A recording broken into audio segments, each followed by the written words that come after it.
morning sun rose over the wide Montana plains, painting the sky in shades of gold and pale blue. The little wooden chapel at the edge of Dry Creek Valley stood quietly, its white paint faded by wind and time. Horses were tied along the fence posts, and the sound of boots crunching on gravel filled the cool air. Inside the chapel, the townsfolk whispered among themselves, their voices blending with the faint hum of the organ. It was the wedding day of Miss Clara Hart, the young schoolteacher who had come to Dry Creek just 2 years ago. No one knew much about her past, only that she had arrived on a dusty stagecoach one autumn evening, carrying a single leather trunk and a heart full of secrets. At the far end of the room, a tall man stood with his daughter beside him. His name was Luke Carver, a rancher, widowed 5 years ago when his wife, Mary, died during childbirth. Since then, Luke had lived quietly, raising his little girl, Emily, and tending his cattle ranch beyond the ridge. He was a man of few words, known for his strong hands and silent grief. The townsfolk respected him, though they often pitied the sadness that clung to his blue eyes like a shadow. As the chapel filled, Emily tugged gently at her father's sleeve. "Daddy," she whispered, pointing toward the front. Luke followed her gaze. The bride had just entered, Clara Hart, dressed in a soft cream gown with lace sleeves, her hair curled beneath a simple veil. She walked slowly down the aisle, her eyes calm, her smile faint. But something in her face made Luke's breath catch in his chest. "Daddy," Emily whispered again, her voice small but certain. "She looks like Mommy." The words froze Luke where he stood. For a moment, the world seemed to stop. The music, the voices, even the flicker of light through the stained glass windows. His heart began to pound. It wasn't just the child's imagination. Clara Hart did look like Mary. The same soft brown hair, the same gentle curve of her lips, the same distant sorrow behind her eyes. It was as if time had folded back, and his lost wife stood before him again. Luke swallowed hard, trying to steady his thoughts. "Emily," he murmured softly, "don't say that." But his voice trembled. The little girl frowned, confused by her father's reaction. As the ceremony began, Luke couldn't tear his eyes from the bride. His mind raced with questions. Who was she? Could there be a connection? Or was fate simply playing a cruel trick on him? When the groom, Daniel Rhodes, the town's blacksmith, took Clara's hand, Luke felt a strange ache in his chest. He wanted to look away, but he couldn't. There was something deeper than resemblance, something hauntingly familiar in the way she moved, in the way her eyes flickered toward him, almost as if she recognized him too. After the ceremony, the guests gathered outside under the bright western sun.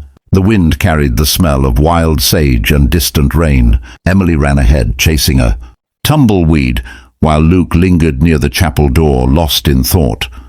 That was when Clara approached him. "Mr. Carver," she said softly, her voice calm but hesitant.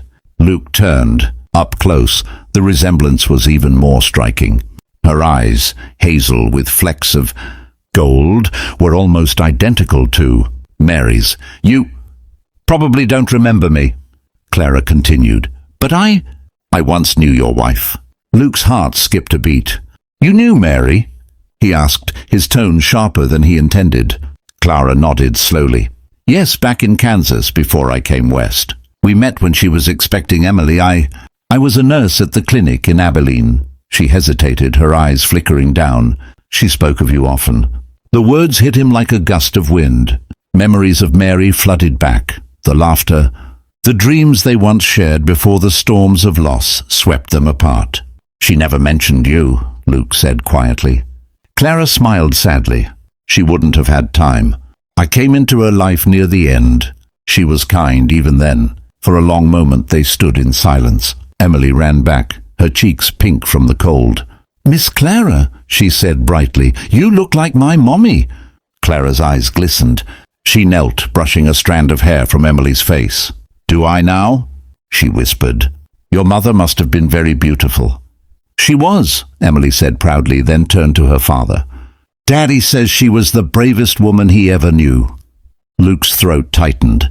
He wanted to pull his daughter close, to protect her from the strange ache this woman's presence stirred. But Clara's gentle tone softened something inside him. He could see kindness in her eyes, the same kindness that once made Mary the heart of his world. The sun dipped lower, casting long golden rays across the snowy fields. Clara's new husband called for her, and she gave Luke one last lingering look before walking away. That look stayed with him through the evening, through the lonely ride home, across the frozen prairie, through the quiet dinner with Emily by the fire. He couldn't forget the way Clara had looked at him, as though she carried a story she wasn't ready to tell. That night when Emily was asleep, Luke sat by the window staring out into the starlit valley. The ranch lay silent, snow glistening under the moonlight. In his hands he held an old photograph, Mary, smiling in the same cream dress Clara had worn that morning. He traced her face with his thumb and whispered, "Why her? Why now?" He didn't know that. Fate was already weaving a new chapter of his life, one that would force him to face the past he'd buried and the truth that would change everything he thought. He knew about love, loss, and forgiveness. And far away, in a small cabin near the river, Clara sat alone by the fire, holding a faded letter in her trembling hands.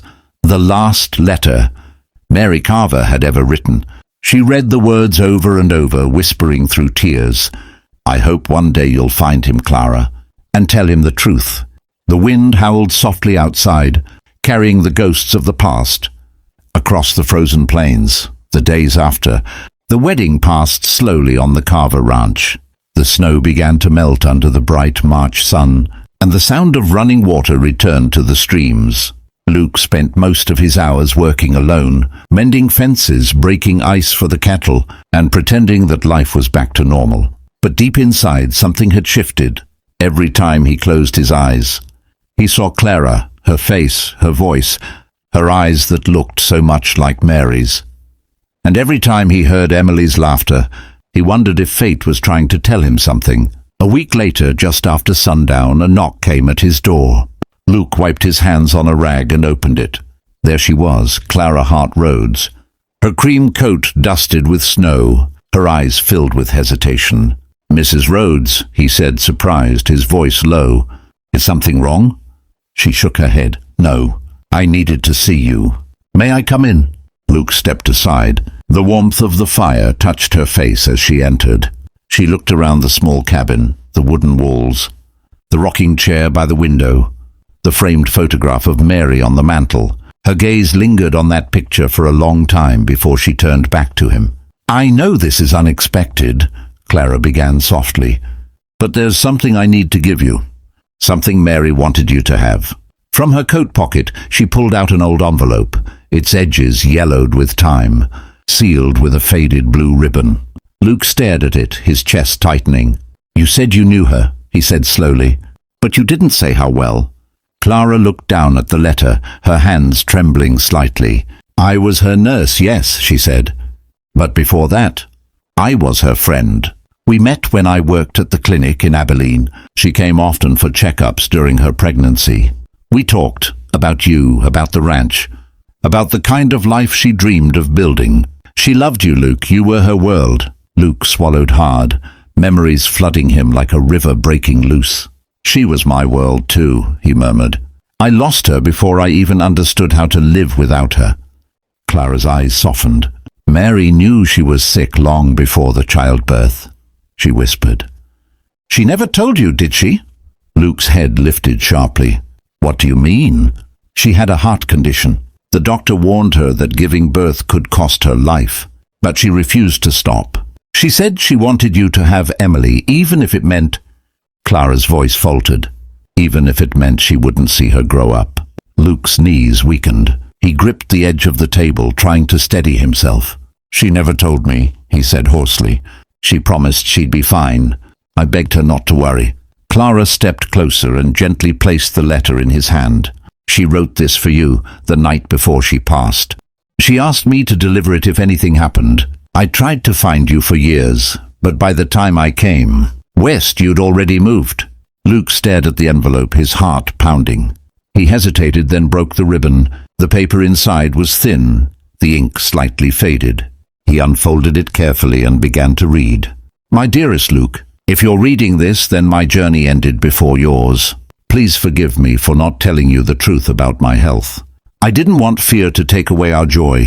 You've given me more love than I ever dreamed possible, and I know our child will grow up strong because she has you. Promise me one thing. Don't close your heart forever. Love will find you again, maybe in a way you won't expect. When it does, let it in. Forever yours, Mary. By the time he finished, his eyes burned with unshed tears. The words cut deep, soft and painful, like the echo of a voice he thought he'd never hear again. He sat in silence, staring into the fire, the letter trembling in his hands. After a long pause, he looked up at Clara. You carried this all this time? She nodded. I owed it to her. She saved me once in ways I can't even explain. I promised I'd deliver this no matter how long it took. Luke studied her face, the quiet strength, the gentleness that reminded him so much of Mary. You look like her, he said quietly. Every time I see you, it feels like she's standing here. Clara smiled faintly. Maybe she is, she whispered. In a way. Emily appeared from her room, rubbing her sleepy eyes. Daddy, is it snowing again? She asked softly. When she noticed Clara, her little face brightened. Miss Clara, you came back. Clara bent down and hugged the child gently. Yes, sweetheart. I had to bring your mommy's words home. Luke watched them together, the woman and the child, framed by the golden light of the fire. For the first time in years, something warm stirred inside him, a feeling he thought had died with Mary. Outside, the wind began to rise, carrying the faint echo of the past through the valley.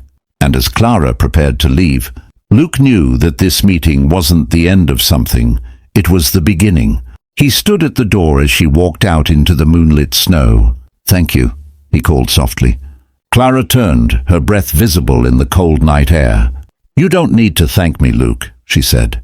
Mary wanted you to live again.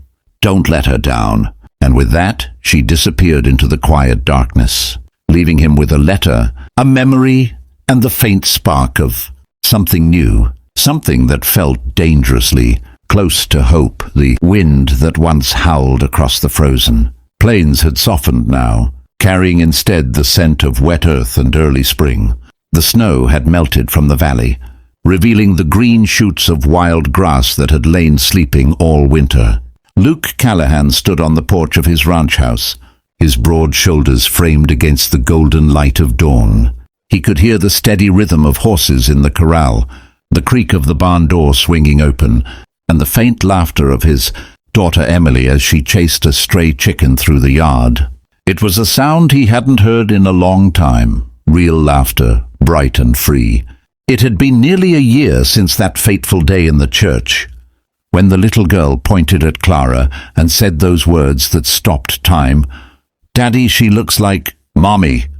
Those words had haunted him and healed him at the same time. And now, as the season turned, Luke realized something inside him had turned too. Clara Mackenzie had stayed on through the long winter, at first helping around the ranch out of kindness, then out of something deeper neither of them wanted to name.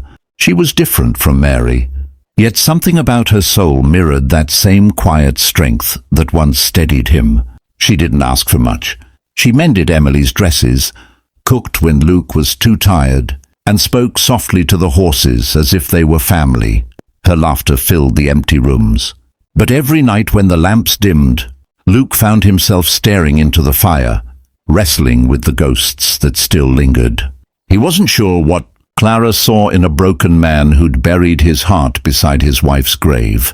But she stayed anyway, and that, more than anything, made him start to hope again. One afternoon, as the sunlight poured across the fields, Luke was mending a fence when Clara approached carrying 2 cups of coffee. Her hair was tied loosely, strands catching the breeze, her eyes soft but steady. You've been out here since morning, she said, handing him the tin cup. Even a cowboy needs a break. Luke smiled faintly, the corners of his mouth barely lifting. Fences don't fix themselves, he muttered. Neither do hearts, she replied, her voice gentle but sharp as sunlight on glass. He looked at her then, really looked, and for a moment he saw not the ghost of his past, but the promise of something new. He wanted to say something, thank you maybe, or don't go, but words had never been his strong suit. Instead, he just nodded and took the cup, their fingers brushing briefly. That small touch felt like the first real warmth of spring. As weeks passed, the town began whispering again. People talked about the widowed rancher and the woman who'd come to stay at his place. Some said it wasn't proper. Others said maybe it was about time. Luke smiled again. Clara heard the gossip but didn't let it reach her heart. She'd come to this land for peace, not for judgment.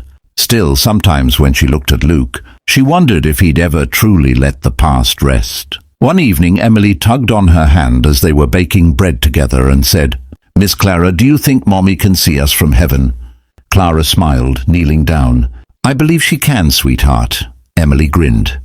"Then I think she's happy you're here." Those simple words made Clara's throat tighten. For the first time in years, she felt like she belonged somewhere. That night, Luke found Clara standing near the porch, her face lit by the glow of the lantern. The air was cool, crickets singing softly in the distance. "Emily's asleep," he said quietly. Clara nodded without turning. "She's a sweet girl," she whispered. "She reminds me of why I stayed." Luke stepped beside her, his hand resting on the railing. "You could have left months ago," he said. "No one would have blamed you." She turned to face him then, her eyes searching his. "Maybe I didn't want to," she said simply. For a long moment they stood in silence, the night stretching between them. Then Luke spoke, his voice low and rough. "I keep thinking I'm betraying Mary by moving on." Clara shook her head gently. "You're not forgetting her, Luke. You're just learning to live again. There's a difference." Her words hung in the air, soft but sure, and something inside him finally began to let go. The following Sunday, the town held its spring fair, the first since the long winter. Emily begged Luke and Clara to come, and though he hesitated, he couldn't resist his daughter's pleading eyes. The fair was alive with color, bright ribbons, fiddlers playing old tunes, children laughing as they chased each other through the dust. For the first time in years, Luke didn't feel like an outsider watching the world move without him. Clara walked beside him, smiling, her dress fluttering in the warm breeze. When they reached the church booth, Pastor Reed greeted them with a kind smile.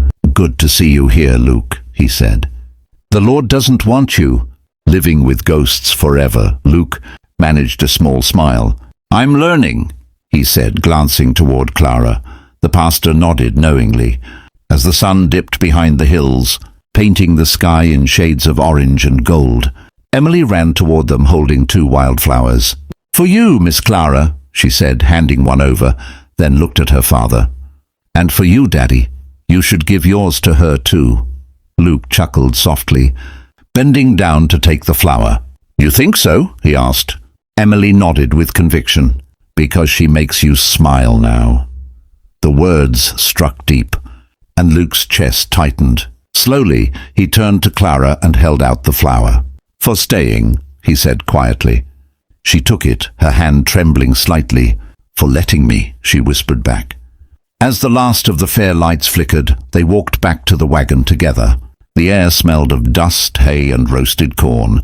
Clara looked at Luke, her voice barely above a whisper. "Do you ever think about what comes next?" He hesitated. "Every day," he said. "But for the first time, I'm not afraid of it." She smiled faintly. "Good, because neither am I." Weeks turned into months, and the ranch bloomed with life again. Flowers grew along the fence line, the river thawed, and laughter returned to the farmhouse. One evening, as the sun melted into the horizon, Luke stood outside watching Emily play with her doll. Clara stepped out, drying her hands on her apron.